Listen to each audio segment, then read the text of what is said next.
Bonsoir à tous et merci d'être avec nous dans ce nouveau numéro du magazine Takota qui reçoit pour vous ce soir l'apôtre Patrick Ngoudia de l'Église universelle de Jésus-Christ. Apôtre, bonsoir, bienvenue dans Takotak. Comment allez-vous? Bien, merci maman Nicole. Ça a toujours été un réel plaisir de vous recevoir sur ce plateau. C'est partagé. Alors, réouverture des églises, apôtre, quel sentiment vous anime en ce moment? Bon, un sentiment de joie, un sentiment pour vraiment d'honneur pour notre Dieu, de gloire pour notre Dieu.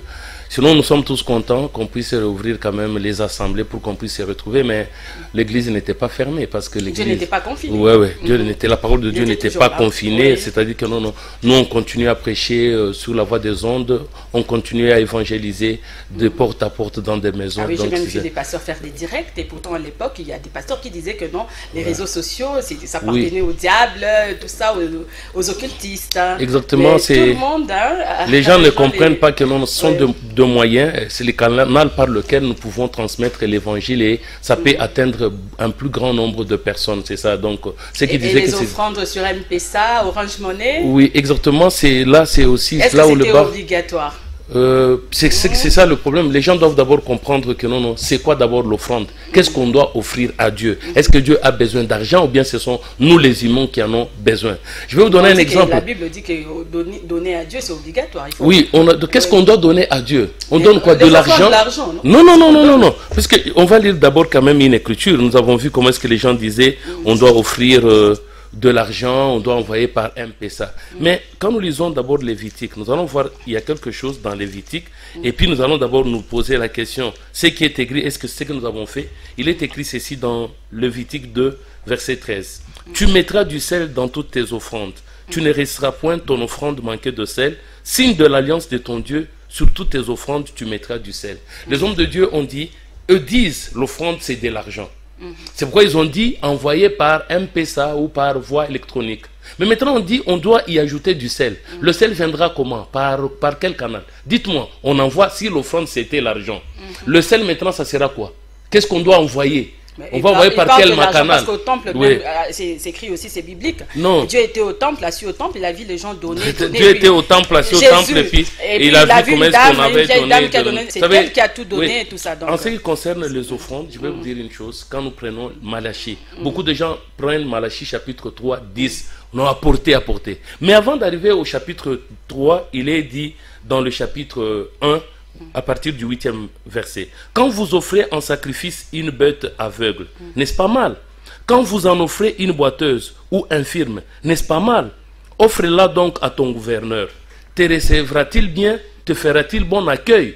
On dit que non, tu offres une offrande aveugle, c'est-à-dire quoi? Un billet de banque qui est déchiqueté.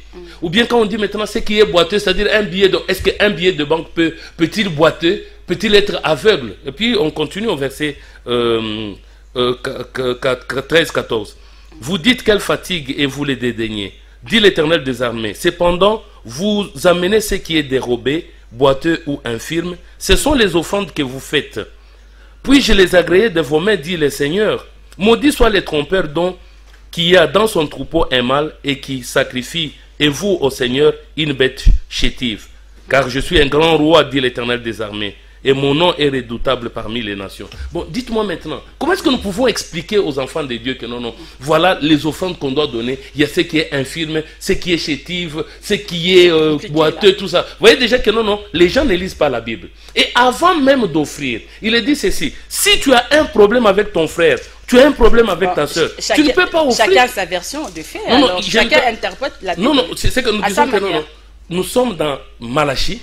Beaucoup de gens évoquent Malachie 3. Mais au verset 1, on nous montre déjà que non, les offrandes que les gens sont en train de donner, ce n'est pas ça. Parce que l'homme, vous savez, nous avons une chanson qu'on a toujours, que l'habitude en lingala, on dit mais est-ce qu'il nous a déjà dit qu'est-ce qu'on doit lui donner? Il a besoin de quoi? De monnaie, d'argent, ainsi de suite. Non, il n'en a pas de besoin. Parce que, vous savez, quand nous prenons ça, nous mettons ça, on met dans les paniers ou bien on envoie par M-Pesa. C'est pas que nous, on va appeler, allô, Ange Gabriel, nous sommes déjà peut-être dans tel service ou bien Orange, ou bien Airtelman ou bien Western Union. Prends les codes, tu vas donner à Dieu. Ça n'existe pas. Ce sont des histoires qui vont dans les poches des gens. C'est pourquoi Dieu dit que non, vous êtes en train de me voler.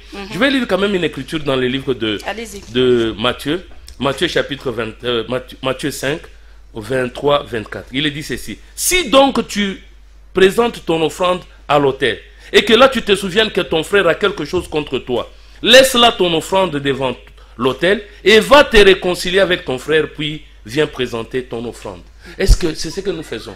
Tu as un problème, tu déposes d'abord ton offrande, même dans les assemblées, hein, les protocoles vont aussi attendre que non, c'est quelqu'un qui doit avoir un problème, il voyage, il va peut-être à Dimbelengue, il va peut-être à Katakokombe, il va peut-être à Lomami, il va d'abord se réconcilier. Non, les gens doivent comprendre la parole de Dieu. Dieu a besoin de quoi? Il n'a pas besoin d'argent. C'est ce qu'il dit même dans les livres de psaumes. Mais comment on va construire les temples alors? Mais maintenant, est-ce que si vous venez, vous dites que non, les temples de Dieu... On dit toujours qu'il faut bénir le pasteur. Le temple de Dieu, c'est maman Nicole. Il est dit, ne savez-vous pas que vous êtes le temple de Dieu et que l'Esprit de Dieu habite en vous? Le temple de Dieu, ce n'est pas le 4 murs. C'est pourquoi on dit que Dieu n'habite pas dans de temples faits de mains d'hommes. Mais je reviens d'abord pour terminer un peu avec l'offrande. Nous sommes dans les livres de Psaumes, chapitre 50. Il est dit ceci, je ne prendrai pas de taureau dans ta maison, ni de boucs dans tes bergeries, car tous les animaux de forêt sont à moi, toutes les bêtes des montagnes par milliers. Je connais tous les oiseaux de montagne, et tout ce qui se met dans le champ m'appartient. Si j'avais faim, je ne te le dirais pas, car le monde est à moi et tout ce qui s'y trouve. Est-ce que je mange la chair de taureau? Est-ce que je bois le sang de bouc? Ça, c'est Dieu qui te pose la question dans les livres de Psaume 50 à partir du 9e verset. Il faudrait maintenant que nous puissions comprendre où est-ce que vous avez déjà vu Jésus demander à ce que nous puissions collecter pour lui les offrandes. Même Jésus était là. Est-ce que vous avez vu Jésus dire que non, les apôtres, combien vous avez dans la caisse? On a combien? On a cotisé combien? Après une assemblée, combien ont donné de l'argent? Non. Même à un moment donné, le peuple avait faim. Jésus a posé à ses disciples la question de savoir, il faut donner à ces gens ici. Ils doivent manger. On n'a pas dit de se cotiser ou de donner quelque chose. Non. Ils ont dit... Mais Jésus a donné, il a même fait un oui, miracle. Il a donné. Il n'a pas dit que non. Après les assemblées... Mais de nos jours, les pasteurs ne donnent pas. Ce sont toujours les fidèles qui bénissent le pasteur. Oui, c'est que vous diront ceci. Mais nous, hommes de Dieu, nous disons ceci. On vous bénit, on prie pour vous. Nous donnez à nous, serviteurs de Dieu, mais vous attendez la bénédiction de Dieu. Pourquoi nous et les autres, on ne peut pas attendre? Mais ce que Dieu vous a donné là, c'est gratuit. C'est ce qu'il faudrait que on doit comprendre que on ne doit pas marchander, on ne doit pas trafiquer la parole de Dieu comme nous le faisons aujourd'hui. Non, voilà. Vous savez un peu ce qui s'est passé. Avec le confinement ici, beaucoup de messages vont changer. Les gens étaient là, oh ma sœur, on te dit, sœur Nicole, Dieu me montre un voyage aux États-Unis. Directement aujourd'hui, vous allez refuser, dire non, mais je risque d'être cruel, mais là-bas c'est pour aller mourir. Maintenant, vous voyez que non, les choses vont quand même changer. Non, un voyage, non, pour l'Europe, non. Pour l'instant, quand on te dit que non, ma soeur, Dieu me montre que non, il faudrait que tu arrives un peu à Chikapa. Je dis, oura, à Chikapa, je serais bien parce que je peux aller là-bas faire peut-être les minéraux ou que sais-je encore. Vous voyez que le message va maintenant changer. C'était que non, Dieu me montre une élévation, tout ça. Les gens ont compris que non, être en vie, c'est beaucoup mieux que nous avoir tout le bien matériel. Et si nous revenons maintenant, on doit comprendre que la bénédiction, ce n'est pas le fait d'avoir de l'argent. La bénédiction, ce n'est pas le fait de voyager ainsi de suite. Mais la bénédiction, c'est quand on fait le bien, quand on est juste, quand on est droit, quand on pratique la justice. Voilà la bénédiction de Dieu. Mais qu'est-ce que vous avez fait pour vos fidèles? Est-ce que vous avez fait des trucs, des dons, aller vers vos fidèles pendant la période de confinement, cette période de crise quand même? Les gens ne s'en sortent vraiment pas, donc vous savez, il y a un problème d'abord. Parce que les fidèles vous ont assez béni quand même, ils ont donné. C'est ça. Mais à votre tour maintenant de venir aussi vers ces fidèles, peut-être leur donner un peu des infectants. La première des choses d'abord, c'est de comprendre un peu. Vous voyez, beaucoup de gens parlent de la bénédiction, et quand ils parlent de la bénédiction, qu'est-ce qu'ils voient? Ils voient un peu de l'argent. Mais je voudrais bien quand même lire un verset d'abord pour montrer en quoi consiste la bénédiction. Il est dit ceci: béni soit Dieu, le Père de notre Seigneur Jésus-Christ, qui nous a bénis de toutes sortes de bénédictions spirituelles dans le lieu céleste. C'est-à-dire que non, Dieu, quand on vous donne la connaissance, quand Dieu vous donne la sagesse, c'est ça la bénédiction. Alors, pendant cette période ici, nous sommes en train on a conscientisé le peuple à bien l'hygiène, c'est laver les mains, ainsi de suite. Mais ça ne suffit pas. Vous savez, même si vous échappez à coronavirus, mais la maladie est là. Mais avant la levée de l'état d'urgence, vous êtes organisé comment? Vous, à l'Assemblée, l'Église universelle de Jésus? Bon, ce que nous faisons d'abord, c'est visiter quand même les fidèles, tous les fidèles. On les a visités, donc on vit un peu dans quel état les gens sont en train de vivre. Et je vous dis que non, après les comptages... Vous leur avez donné quand même des masques, des désinfectants, oui, on a donné quand même quelques masques. Je pense bien qu'on avait aussi... Parce que beaucoup ont perdu quand même du travail. Quelques cellules, nous avons aussi donné de thermoflash, on a remis. Je pense bien que nous, on était avec Papa Peter. Il a vu comment est-ce que nous avons fait pour que les fidèles aient de masques, qu'on puisse prélever la température. Mais au-delà de cela, nous montrons aux gens que non, tu peux te laver les mains, c'est bien beau, mais aussi, est-ce que ton cœur, il est pur aussi? Parce que non, c'est que nous faisons aussi, nous faisons comme les pharisiens. Les pharisiens, ils nettoient l'extérieur. Au-dedans, c'est plein d'impuretés, plein de pourriture, plein de méchanceté. Alors, c'est mieux, bon, tu te laves les mains, mais est-ce qu'à l'intérieur? Et puis aussi, il faudrait maintenant penser aussi à ce que non, on va vivre peut-être 120 ans. Bon, si ma soeur Nicole Nyota peut se poser la question, elle a maintenant combien, qu'est-ce qui lui reste, et puis au-delà, qu'est-ce que vous allez faire? Parce que, vous savez, tout le soin nécessaire que nous prenons pour notre corps, mais est-ce que on est vraiment injuste? Parce qu'il fallait savoir que non, le corps a son frère jumeau, qui est l'esprit. Il fallait maintenant que nous puissions savoir comment équilibrer les choses. Mais regarde un peu le soin, la nourriture que nous donnons au corps. Est-ce qu'on le fait aussi pour son esprit? Non. Pour son esprit, on ne s'en occupe pas. Qu'est-ce que nous faisons? On veut paraître, on voudrait montrer que c'est que nous sommes à l'extérieur, mais à l'intérieur. Dieu connaît nos cœurs. C'est pourquoi maintenant nous sensibilisons le peuple de Dieu à se préparer aussi pour la vie éternelle. Bien sûr que nous avons besoin d'être en bonne santé pour véhiculer la parole de Dieu, pour pratiquer la justice. Mais il faut maintenant savoir que le plus important, c'est l'intérieur. Voilà. Et qu'est-ce que cette crise vous a enseigné quand même? Coronavirus a déposé ses bagages ici en RDC, c'était au mois de mars, je crois, depuis le 10 mars. Bon, quand Corona est arrivé, bon, même à travers le monde, qu'est-ce que cela vous a enseigné? Bon, pour moi, je n'ai pas été surpris parce que nous n'avons pas fait des témoignages. Bien avant qu'il y ait coronavirus, nous avons des traitements naturels. Moi, personnellement, j'avais déjà eu un traitement naturel. Et certains qui sont peut-être ici au studio, certains qui nous suivent, ils ont bénéficié de ces vaccins-là. Il y en a. Mais on ne va pas plus en parler. Pourquoi? Parce que on sait ce qui se passe dans le pays, dans le monde entier. Vous savez que nous souffrons d'un complexe des blancs, nous tous ici. Vous savez, même pour l'instant, vous attendez que quand est-ce qu'ils ont découvert les vaccins? Ils ont découvert les vaccins. Vous n'allez pas vous demander, est-ce qu'ici au Congo, qu'est-ce que nous faisons pour aussi, pour éradiquer cette épidémie?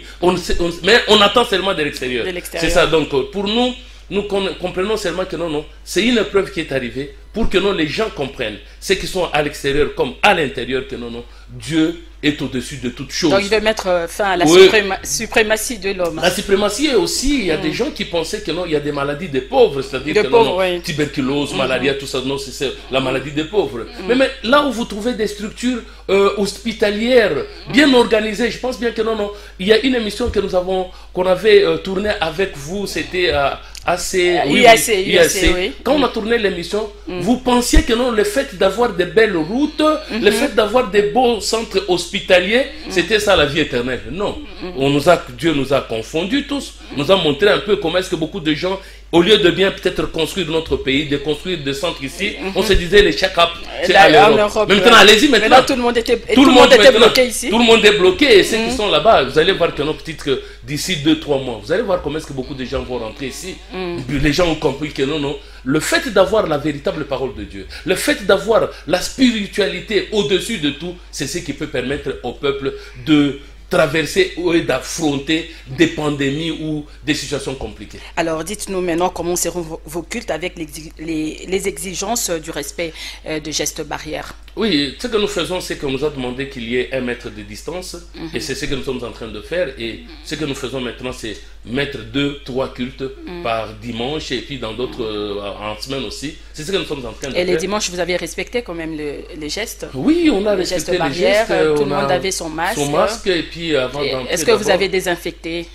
Oui, on a désinfecté. Et après, nous avons demandé que quand un fidèle arrive, il doit d'abord laver les mains. Après, il y a les désinfectants. nous prélevons. Est-ce qu'il y avait des policiers? Vous n'avez pas été inquiété? Non. Si, il y avait des policiers en civil. Et puis aussi, dans l'église, nous avons aussi des policiers qui prient là-bas. Oui, nous avons des officiers supérieurs qui sont avec nous. Donc ils étaient là, et puis nous avons un inspecteur de l'ANR aussi qui avait prié avec nous. Donc ils étaient là, ils ont vu pour le respect de gestes barrières, mais nous les avons sensibilisés pour le respect des gestes. Le véritable geste, c'est d'abandonner le péché. D'abandonner le péché, oui.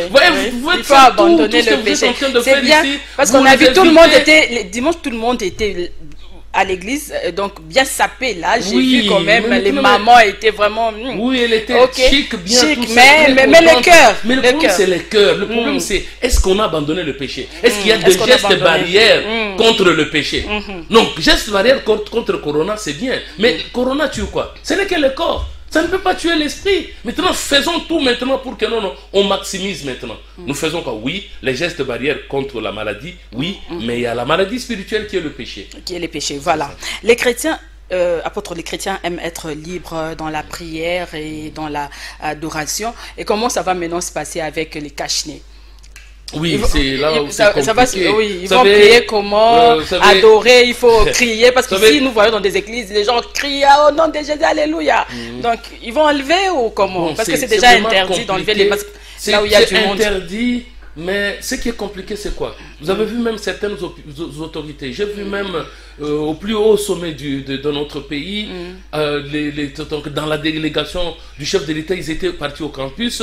Plus vous gardez les bazars là, le masque là, ça étouffe aussi. Ça étouffe, oui. Moi j'ai vu même certaines autorités, à un moment donné, ils enlèvent pour respirer un peu, ils le remettent aussi. Vous voyez un peu, c'est très compliqué. C'est vraiment compliqué. Mais ce que nous pouvons demander au peuple, c'est de faire tout, parce qu'il y a beaucoup de gens qui ne croient pas que ça existe. Il y a beaucoup de gens qui ne croient pas que cela... Mais ça sera quand même difficile d'y arriver, hein, lorsque beaucoup ne croient pas à la maladie. Oui, c'est ça, beaucoup de gens ne croient pas. Et bon, c'est compliqué, mais il faudrait qu'ils comprennent que non, observons les gestes pour que on ne puisse pas contaminer les autres et qu'on ne soit pas aussi contaminé. C'est ça, c'est que nous demandons à la population, mais au-delà de cela, c'est la parole de Dieu. Mais il faut savoir seulement que plus rien ne sera comme avant. Il faut vraiment changer notre comportement, notre façon de faire. Bon, il y a des points choses, comme pendant, tu vois, vous voyez à l'église, il y a un moment de témoignage. Les gens passent pour témoigner, moment d'action de grâce, tout ça, avec un seul micro. Ça va poser quand même de problèmes. Est-ce qu'il y aura encore ces moments de témoignage?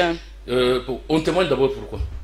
Quelqu'un vient témoigner pourquoi? Parce que j'étais malade aujourd'hui, tout ça. Dieu m'a épargné. Oui, Dieu m'a épargné. Et s'il y a quelqu'un aussi, si quelqu'un maintenant qui a perdu un proche de coronavirus, lui aussi va témoigner. Il viendra seulement rendre grâce à Dieu. Non, c'est ça. En tout temps, on a dit qu'il faut rendre grâce à Dieu. Oui, ce n'est pas que le fait que aujourd'hui vous dites que corona. Mais dans les églises de réveil, c'est ce qui se passe, non? Bon, c'est nécessaire. Est-ce que c'est nécessaire de venir de raconter? Moi, je connais un voleur qui était incarcéré à Makala. On l'a relâché. Il est arrivé à l'église le même dimanche. Il a témoigné. Voilà, j'étais à Makala, j'ai fait 5 ans, ainsi de suite. La nuit, là, il a été abattu. Il est allé voler chez un colonel. Et en sortant comme ça, on l'avait abattu. Et quand les gens sont dit, c'est le papa là qui avait témoigné. Mais c'est quoi les témoignages? Vous voulez dire que les témoignages... Non, ça n'a rien de faire. Ça n'a rien de faire. Même Jésus a dit donc vous avez un problème, un sérieux problème avec l'église de réveil quand même. Vous êtes contre tout ce qui se passe sur l'église de réveil. Mais vous êtes seulement l'assemblée. Vous êtes... Les réveils, vous êtes protestants. C'est quoi d'abord le réveil? Il faut d'abord se demander, les gens se sont réveillés ou bien ils ont encore endormi le peuple?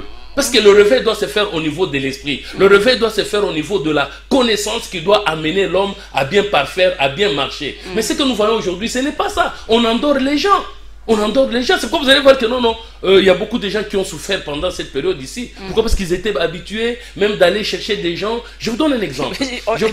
On a même dit que va passer à Salipiaka. Oui, Salipiaka. Moi, j'ai un ami, lui, comme il louait quelque part. Comme vous avez l'habitude de dire, pas tous les pasteurs, des pasteurs. Des pasteurs. Pasteurs. Parce que c'est la terre. Le problème, c'est quoi? J'ai un ami qui louait une maison à $500. Le premier mois de confinement, il me dit que non, écoute, pasteur apôtre Patrick, j'ai un problème. Le deuxième mois ici, je ne saurais pas payer. Je dis, mais il faut être prudent. Vous savez ce qu'il a fait? Il a prié ses clics et ses claques. Il est allé habiter à l'église. Voilà. Alors, qu'est-ce que nous disons que vous savez, les gens qui viennent témoigner, je vais vous donner un exemple. Aujourd'hui, nous faisons de faux miracles. C'est-à-dire que un homme arrive, vous dites par exemple que c'est un aveugle. Un aveugle qu'on n'a jamais vu, qu'on ne connaît même pas. Après, on prie pour lui. Après, il vous dit que non, vous demandez, ça c'est quelle couleur? Noir. Ça c'est quoi? Couleur verte. Mais vous imaginez, c'est un aveugle. Où est-ce qu'il a été à prendre les couleurs? Vous voyez que c'est tout un montage. Quand nous revenons dans la Bible, je vais vous dire quelque chose qui va vous surprendre. Quand nous revenons dans la Bible, Jésus nous dit ceci. Nous sommes dans le livre de Jean, chapitre 9. Nous allons commencer par le verset 39. Jésus dit, « Je suis venu dans ce monde pour un jugement, pour que ceux qui ne voient point voient, et que ceux qui voient deviennent aveugles. » Je ne sais pas si vous avez suivi. On dit que Jésus est venu pour un miracle, un jugement, pour que ceux qui voient deviennent des aveugles, et ceux qui ne voient pas voient. Vous allez accepter ça? Pourquoi quand nous mettons dans des campagnes d'évangélisation, non, les aveugles verront. Mais ici, lui dit que non, si tu vois, tu deviens aveugle.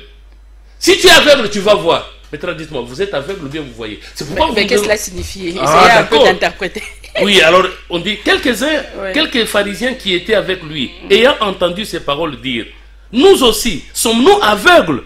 Jésus leur répondit, si vous étiez aveugles, vous n'auriez pas de péché. Mais maintenant vous dites, nous voyons. C'est pour cela que votre péché subsiste. Nous avons beaucoup d'aveugles. Vous voyez, quand on est là, vous savez, beaucoup de gens tels que nous sommes ici. Ce qui nous frappe, c'est quoi? On est aveuglé par le matériel, aveuglé par ce que nous sommes en train de voir. C'est ce qui fait que nous, même, vous voyez que même les guerres dans le monde, on ne se bat pas pour Dieu, on se bat pour les minéraux, on se bat pour les richesses, on se bat pour ça. Surtout dans les églises aussi. Même dans les églises, même ici quand il y a nos pasteurs qui ne s'attendent pas. Oui, comme, même il y a des poisons même quand même des qui passent sur plusieurs chaînes.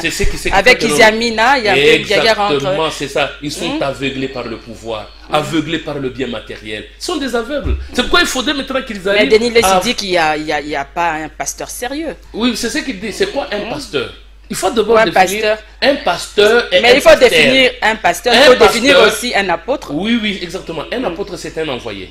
Mais pour être envoyé, il faut d'abord savoir comment garder l'agneau. L'agneau, c'est ça, Jésus-Christ. Tel que vous êtes ici, maman, vous êtes appelé à devenir pasteur. Un pasteur, c'est un berger. Il garde quoi? Les brebis.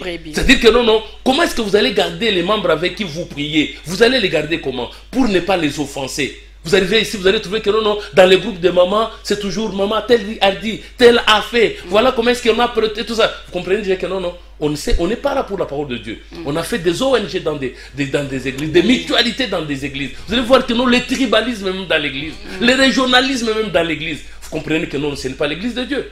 Quand moi je meurs, le jour où je meurs, c'est mon fils qui me remplace. Comme au moment où j'avais des collaborateurs autour de moi, vous comprenez déjà que non, c'est comme un musicien chrétien qui a chanté, je crois, c'est frère Patrice. J'ai cherché le monde, je l'ai trouvé dans l'église. L'église, je l'ai trouvé dans le monde. Confusion. Nous avons besoin d'un message qui vient pour éclairer les gens, pour que les gens, qu'on ouvre les yeux intérieurs, qu'on comprenne que non, tout ce que nous regardons est éphémère. Mais vous avez défini comment un pasteur et un apôtre alors? Oui, j'ai dit ceci. Il y a une différence entre un pasteur et un apôtre? Oui, il y a une différence. Mais les deux peuvent être en vous. Mais comment vous êtes devenu apôtre? Vous faites appeler apôtre? C'était quoi, une vision? Oui, non, j'ai été envoyé, j'ai été formé au pied de certains apôtres aussi. Après, à un moment donné, nous avons été, comme nous disons, des disciples comme Élie et Élisée, jusqu'à ce qu'à un moment donné, nous avons aussi été ordonnés. Donc vous ne comptez pas devenir pasteur, donc vous allez vous limiter là. Mais apôtre, je suis même plus qu'un pasteur. Vous êtes plus qu'un pasteur. Je suis plus qu'un pasteur. Parce que nous vous disons bien que non, tout le peuple de Dieu soit constitué de pasteurs. Comme je disais ici que non, maman Nyota, les jours où elle va commencer à garder l'agneau. L'agneau, c'est ça Jésus-Christ. Si vous gardez l'agneau, vous êtes qui? Vous êtes en train de nourrir cet agneau-là. Parce que Pierre, avant que Jésus ne meure, il pose la question à Pierre. Est-ce que tu m'aimes plus que les autres ici? Il dit, oui Seigneur, je t'aime. Paie mes agneaux. Nous sommes dans les livres de Jean, chapitre, qu'on lise quand même. Jean, chapitre 21. Jésus est en train de lui laisser une charge. Mais c'est à vous qu'on donne cette charge. On dit, après qu'ils eurent mangé, Jésus dit à Simon-Pierre, Simon, fils de Jonas, m'aimes-tu plus que ne m'aiment ceux-ci? Il répondit, oui Seigneur, tu sais toutes choses, je t'aime. Jésus dit, paie mes agneaux. Il lui dit une seconde fois, Simon, fils de Jonas, m'aimes-tu? Pierre répondit, oui Seigneur, tu sais que je t'aime. Jésus lui dit, paie mes brebis. Il lui dit encore une troisième fois, Simon, fils de Jonas, m'aimes-tu? Puis Pierre fut attristé de ce qu'il lui avait posé cette question. Seigneur lui dit, tu sais toutes choses, tu sais que je t'aime. mes brebis. C'est que l'homme est appelé à garder la parole de Dieu. La parole de Dieu vient pour que on ne puisse pas faire le mal, qu'on ne puisse pas pécher. Mais quand on garde cette parole-là, il faudrait que ce soit la véritable parole de Dieu. Je vous donne par exemple, je vais vous donner un exemple. Beaucoup de gens parlent du mariage. Le mariage religieux, où on doit mettre l'anneau. Est-ce que c'est biblique? Ce n'est pas biblique, ça ne vient pas de Dieu, ce genre d'histoire. Ça vient de Ah voilà. Où est-ce que vous avez ça vient de l'homme. C'est l'homme. Les blancs. Parce que c'est l'homme. Je dis bien, ça vient de l'homme, la pensée humaine. Vous allez voir que non, Nabali, on dit 1 plus 1 est égal à 1.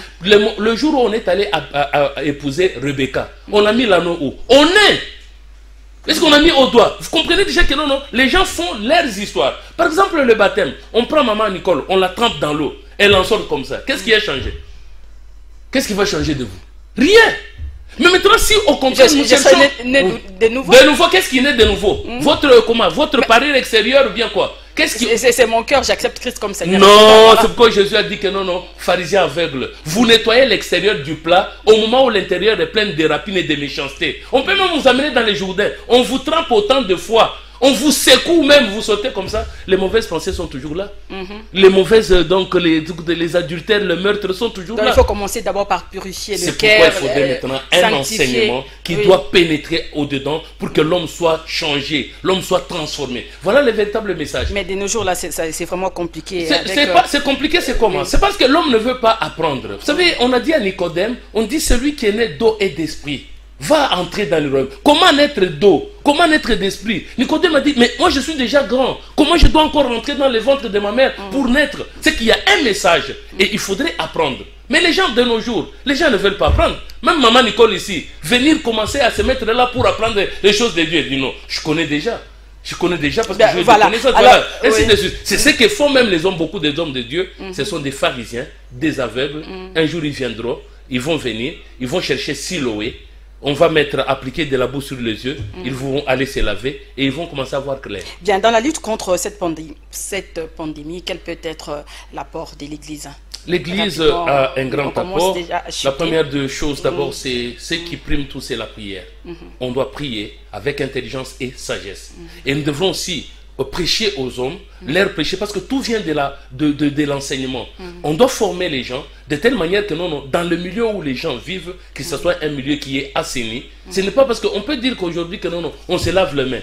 Mais quand on fait les poissons, on prend les eaux là, on va jeter où? Dans la rue. Bien sûr que on se lave les mains, mais maintenant les moustiques aussi.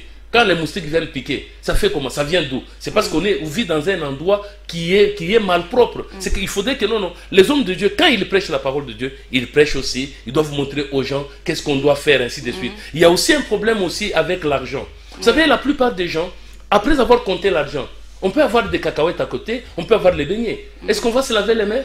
Non. Vous voyez un peu comment est-ce qu'il faudrait maintenant éduquer le peuple que même avec l'argent, quand on a compté l'argent, il faut toujours se laver les mains avant peut-être de prendre les repas, avant de faire quoi que ce soit. Donc l'Église a une grande responsabilité. C'est cette responsabilité d'éclairer d'abord le monde avec la parole de Dieu, prêcher aux gens de se purifier intérieurement et de prendre des dispositions sanitaires pour que on ne puisse pas tomber dans cette pandémie. Rapidement, apôtre, que pensez-vous alors de ceux qui pensent que le coronavirus va devenir une occasion pour les pasteurs à se faire de l'argent avec les désinfectants et les cache-nez spirituels? Parce que nous avons déjà vu sur les réseaux sociaux des cache-nez spirituels. Les pasteurs en train de vendre. Vous savez, moi je vous dis déjà que les cache-nez spirituels n'existent pas. Et même les lave-mains qu'on vend dans des églises. Même les désinfectants, tout ça.